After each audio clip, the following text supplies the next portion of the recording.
Okay, as many of you guys know, Final Cut Pro for iPad is finally here. It's been long anticipated. I thought we would start at the very beginning. When you first download it, it's technically a free download from the App Store, but then when you open it for the first time, you're greeted with two things. You agree to try monthly or try yearly. 1 month free, then $4.99, or 1 month free, then $49.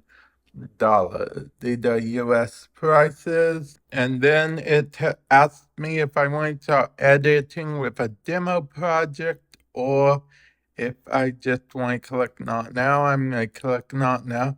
Now it's worth noting that your month free trial starts literally as soon as you click on that try thing.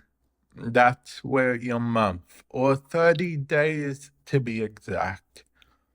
So definitely keep that in mind. I'm going to hit new project here. We're going to call it project one just because I'm testing stuff out.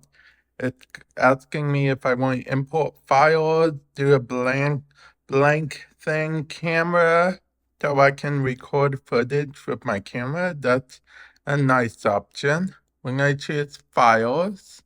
We're going to see what I have on iCloud or what I have on the iPad. Because the thing about this is while you can technically drag footage from an external drive, it does not support editing on an external drive at this time. So I'd select this, and then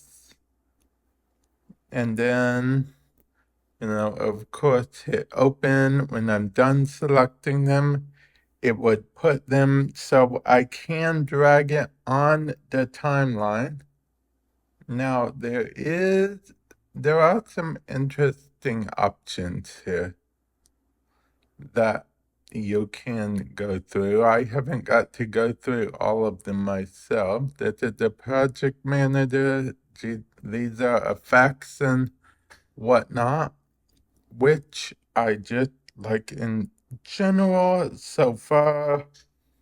Of course, we have the inspection window.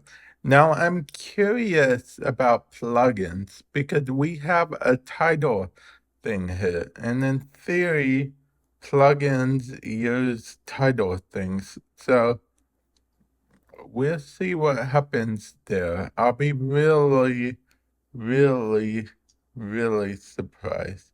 Now, I do actually have an Apple Pencil, so I may actually see how that works as well, just so you guys can see my Apple Pencil. It's fully charged right now. Let's see, drag. If this works how normal things work, I should be able to just drag this down to the timeline. Okay, so I'm going to long press this, then drag this down here. So we can see we do have this, which is just fine for us. It's a very much so how you'd expect a timeline to be. We're going to turn off audio scrubbing for the sake of this. We are going to expand our clips, which I was able to do pretty easily. And then as far as what we want here, we will probably put this here. Click on this, which will let us type, put whatever we want here. And then we'll be able to just hit done. And we should be able to play it in the live drawing right then and there. So we are going to actually get rid of that live drawing, but the fact that it exists is pretty cool, honestly. The fact that we can even do light drawings like that. That is amazing. That's going to save so much time and everything. Now, I'll be honest, I haven't fully played around with all of this. There's even a camera button, so you can actually take actual video while you are doing stuff. The export button, and presumably this is the import button. You can import from photos or files. That is honestly pretty exciting overall. And then hit the back button. So, I undid my little scribble. Say I want to do a different scribble. I guess I would start at the beginning of the timeline, hit whatever. We can choose this and this, and just like a weird high type thing. And then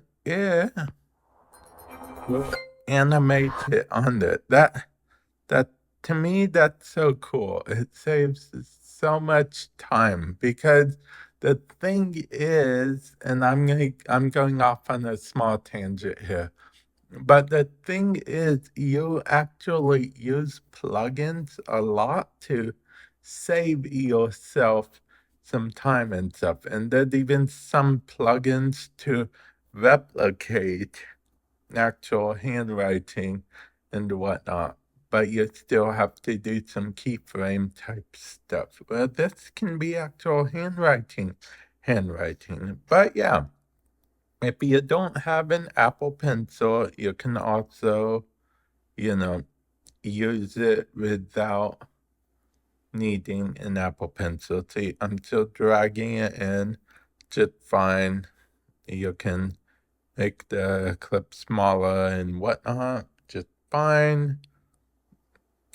And you can long press, get some extra options, just fine and everything. But having an Apple Pencil kind of expands it a bit more. Now, I would show you the hover feature because, of course, it supports the hover feature with the Apple Pencil. You hover over with the Apple Pencil and you see the timeline. But I'm currently using it on a M1 iPad Pro. So for that, you'd want an M2 iPad Pro. There'll be a link in the description below if you would like to um, check out the Apple Pencil or the M2 iPad Pro if you're interested now. If you think this will make your on the go editing a lot easier, let me know your opinions. Stay tuned to the channel if you guys want a full on breakdown what I like, what I don't like in detail. Definitely let me know. And with that said, I will catch you guys in the future. Later.